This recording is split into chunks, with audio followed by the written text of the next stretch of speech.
नमस्कार मु दीपक सेनापति। आज शुणिबा एक प्राचीन कहानी भूत को छांचुणी भय। परिवेषण परशुराम बेहेरा।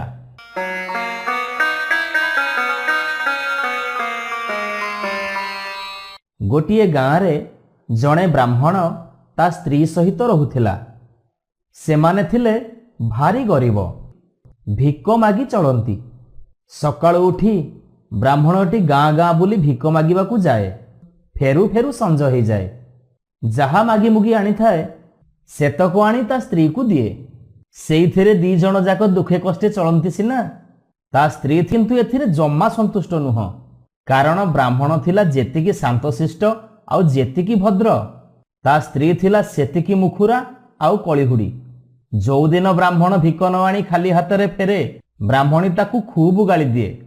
राति सारा रबेई खबेई हुए। सेइथिपाई ब्राह्मणर ब्राह्मणी को भारी डर। थरे लागे लागे दी चारि दिन ब्राह्मण को किछि भिक मिलिलानी। से खाली हाथ रे घर को फेरिबार देखी ब्राह्मणी आउ कोन संभाली हुए, ता पित्त तालुकू उठीगला। एथर से ब्राह्मण को खाली गाली देलानी, गोटिए छांचुणी धरी खूब पिटिला। ब्राह्मणटी ब्राह्मणीर उग्र मूर्ति देखी भୟରେ थरहर। से प्राण विकल रे धाइला। ता पछे पछे धाई थाए ब्राह्मणी। जेते हेले ब्राह्मण पुरुष लोक, सी दौड़िले कि ब्राह्मणी ताकू पारुची। ब्राह्मण सिना पलई गला, हेले ब्राह्मणीर राग तो जळु थाए। ता राग को पुणी से कोउठी सुझेइबो। सेई पाखरे थिला गोटिए बर गछ। ब्राह्मणी सेई रणचंडी बेशरे बर गछ पाखकू आसिला। छांचुणी टिकी से उंचेईकी रखि थाए। राग सुझेइबा पई बरगछ गंडी को दुमु दुमु करी पिटिबारे लागिला। सेई बरगछरे रहुथाए गोटिए भूत। ब्राह्मणी भୟରେ ब्राह्मण पलई जाउथिबार से भूत देखिछि। से गछ को जेतेबेले छांचुणी माड़ होउछि, सीए कि आउ सेठी रहे। सीए भी धाइला ब्राह्मण पछे पछे। ब्राह्मण आगे आगे चली थाए, भूत ता पछे पछे दौड़ू थाए। उभय सहर आड़क प्राण भୟରେ दौड़ू थांती। किछि बाट गला परे भूत ब्राह्मण पाखकू लागि आसिला। एई मौकारे से ब्राह्मण को पचारिला, तू कौन सेई ब्राह्मण जहाकू तार स्त्री छांचुणी रे पिटिबो बोली गोड़ेइथिला? ब्राह्मण ए प्रश्न सुनी छानिया हो गला। तथापि से मुंड हले हाँ मारिला। तापरे पचारिला, तमे किए? भूत कहिला, स्त्री माड़रू रक्षा पाइबा पई तू सिना पलई आसिलु। मु तो सेई बरगछरे थिली। तो स्त्री तो राग सुझेइबा पई बरगछ को पिटिबारे लागिला। ए की रणचंडी मूर्ति तार, हातरे छांचुणी। ता ठारू झाड़ू पहाड़ खाई मु कोन आउ सेठी रहे? भୟରେ मु बरगछ छाड़ी पलई आसिली। आमे एबे गोटिए डंगार यात्री। तमे तो सहर को जाउछ, मु भी तम सांगरे जीवी। मु तते सहाय्य करिबाकू प्रतिश्रुति दउची। तू कोन मो कथारे राजी हबु? ब्राह्मणटी हाँ मारिला। भूत कहिला, हऊ चाल, आमे सांग होई सहर रे गोटिए घरे रहिबा। एहा परे दुहे जाई सहर रे पहुंचिले। सेठी गोटिए जगारे रहिले। एबे भूत कहिला, एठी खाली आमे रहिले तो चलिबोनी, किछि तो पुणी रोजगार पत्र करिबा। तमे जदि मो कथा मानिबो तेबे तमकू मु गोटे बाट बतई देबी। ब्राह्मण एथिरे खुशी हेई कहिला, हऊ कुह, तमे जाहा कहिबो मु करिबी। एबे भूत कहिला, मु जाउची मंत्रीको झियो देहरे प्रवेश करिबी। मंत्री जेते बड़ गुणिया डाकिले भी मु ता देहरु जमा जीविनी। किंतु तू पहुंचीबा मात्रे मु ता देह छाड़ी पलई जीवी। मंत्री खुशी हेई तते बहुत धन रत्न देबे, तू आनंदरे रहिबू। तापरे मु राजा झियो देहरे पसिबी, सेठी भी मु खुशी रे रहिबी। आउ एक कथा तू मने रख, तते जिए जेते डाकिले भी तू जम्मा सेठी जीवुनी। जदि तू जीवु ताहले मु तते मारी देबी। ब्राह्मणटी हाँ मारिला। योजना अनुसारे भूतटी ता कामरे लागि पड़िला। परदिन सकाळे हो हाला हैला जे मंत्री झियो को भूत लागिछि। बहुत गुणिया आसिलेनी, विभिन्न औषधर व्यवस्था भी हैला, किंतु मंत्री झियो देहरु भूत छाड़िलानी। सी खाली न खाई न पी खट उपरे पड़ी थाए। सुखी सुखी ता देह आसी कंटा हेलानी। शेषकू मंत्री घोषणा कले, मो झियो को जीए भल करि दबो ताकू मो झियो को विवाह देबी, आउ मो संपत्ति मु ताकू अधा देबी। ए खबर पाई ब्राह्मण जाई मंत्री घरे पहुंची गला। ସେ ଗୋଟିଏ ଗୁଣିଆ ବେଶ ଧରିଥାଏ। ମନ୍ତ୍ରୀଙ୍କ ଦୁଆର ପାଖରେ ପହଞ୍ଚି କହିଲା, ମୁଁ ହଉଛି ଜଣେ ଗୁଣିଆ, ମନ୍ତ୍ରୀଙ୍କ ଝିଅକୁ ଭଲ କରିବାକୁ ଆସିଛି।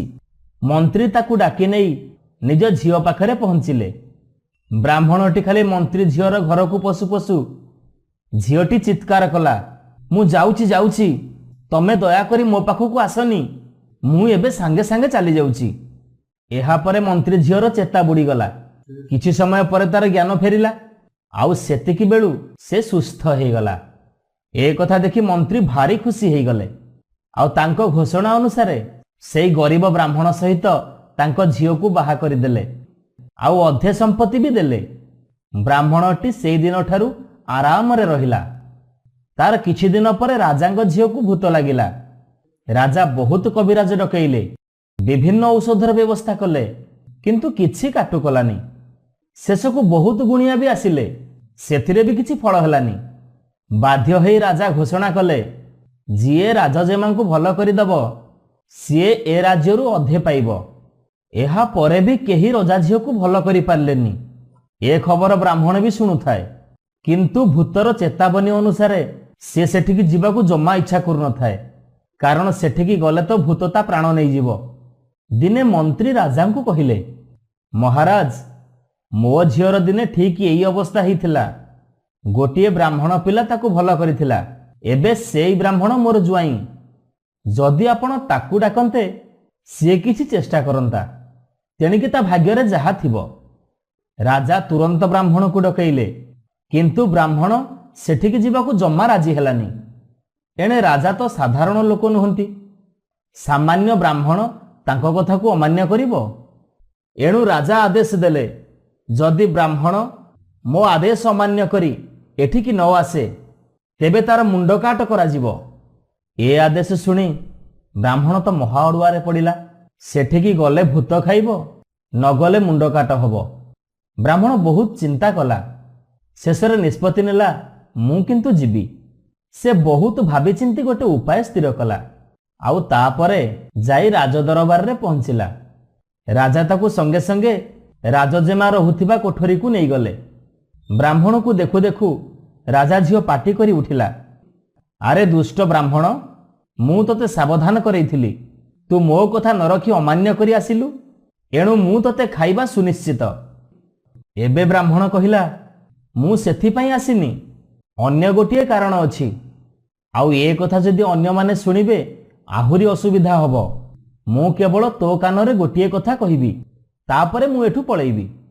ରାଜା ଝିଅ ଦେହରେ ଥିବା ଭୂତ କହିଲା, ଯାହା କହିବା କଥା ଶୀଘ୍ର କହିଦେଇ ଏଠୁ ପଳା। ବ୍ରାହ୍ମଣଟି ରଜା ଝିଅ ପାଖକୁ ଗଲା।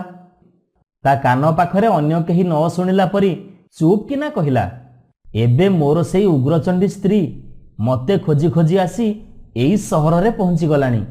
ସେଇ ଛାଞ୍ଚୁଣୀ ଖଣ୍ଡକ ବି ଏଯାଏ ହାତ ଛଡ଼ା କରିନି। ସିଏ ମତେ ପିଟିବ ବୋଲି ମୋ ପଛେ ପଛେ ଧାଉଁଛି। ପ୍ରାଣ ବିକଳରେ ମୁଁ ତୋରି ପାଖକୁ ପଳେଇ ଆସିଲି, କାଳେ ସିଏ ଆସି ତୋ ପାଖରେ ପହଞ୍ଚିଯିବ, ସେଇ କଥା କହିବା ପାଇଁ ମୁଁ ତୋ ପାଖକୁ ପଳେଇ ଆସିଲି। ତୁ ତ ମୋର ବହୁତ ଉପକାର କରିଛୁ, ମୁଁ କ'ଣ ସେସବୁ କେବେ ଅସ୍ୱୀକାର କରିପାରିବି? ତତେ ମୁଁ ଏବେ ସବୁ କଥା କହିଦେଲି, ଏବେ ମୁଁ ଯାଉଛି କୋଉଠି ଲୁଚିବି, ତୁ ଏବେ ତୋ ବ୍ୟବସ୍ଥା କର। ଏ କଥା ଶୁଣିବା ପରେ ରାଜା ଝିଅ ଦେହରେ ଥିବା ଭୂତ ଛାନିଆରେ ଅଥୟ ହେଲା। ସେ ବ୍ରାହ୍ମଣକୁ ପଚାରିଲା, ସିଏ କ'ଣ ଏଇଠିକି ଆସୁଛି? କେତେ ଦୂରରେ ସେ ଅଛି? ତୁ ମତେ ଶୀଘ୍ର କହ, ମୁଁ ଏଠୁ ପଳାଏ। ଏବେ ବ୍ରାହ୍ମଣ କହିଲା, ମୁଁ ତ ତାକୁ ଡରି ଆସି ଏଠି ପଶିଛି, ସିଏ ତ ମୋ ପଛେ ପଛେ ଧାଉଁଥିଲା। ସିଏ କୋଉଠି ହବନି ମୁଁ ଜାଣିନି, ସେ ଆସି ହୁଏତ ରାଜବାଟିରେ ପହଞ୍ଚି ସାରିବନି, ମୁଁ ଏବେ ଯାଉଛି କୋଉଠି ଲୁଚିଯିବି। ଏତିକି କହି ବ୍ରାହ୍ମଣ ସେଠୁ ପଳେଇ ଆସିଲା। ଏ କଥା ଶୁଣୁ ଶୁଣୁ ଭୂତ ଚିତ୍କାର କରି ରାଜା ଝିଅକୁ ଛାଡ଼ି ପଳେଇଲା।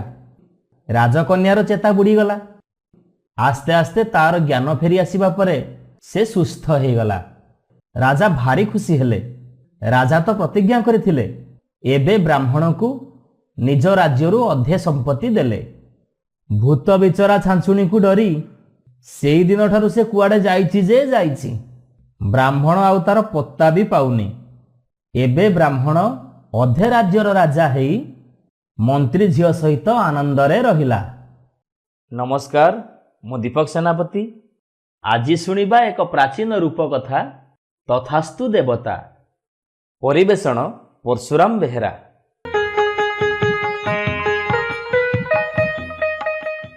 ଗୋଟିଏ ଗାଁରେ ବିଜୟ ବୋଲି ଗୋଟିଏ କୃଷକ ଥିଲା। ତା ସ୍ତ୍ରୀ ନାଁ ଲକ୍ଷ୍ମୀ। ଲକ୍ଷ୍ମୀ ଥିଲା ଖୁବ୍ ସରଳ, ସମସ୍ତଙ୍କୁ ଦୟାମାୟା କରେ। କିନ୍ତୁ ବିଜୟ ଥିଲା ତାର ଓଲଟା ସ୍ୱଭାବର। ଲକ୍ଷ୍ମୀର ଏ ପ୍ରକାର ମତିଗତି ପ୍ରତି ସେ ଭାରି ଚିଡ଼ୁଥିଲା। ଏମିତି ସମୟ ଆସିଲା, ଲକ୍ଷ୍ମୀ ଯାହା ପଦେ କହିଲେ ବି ବିଜୟ ତାକୁ ଗାଳି ଦିଏ, ଆଉ ସବୁବେଳେ ଚିଡ଼ିଚିଡ଼ି ହୁଏ।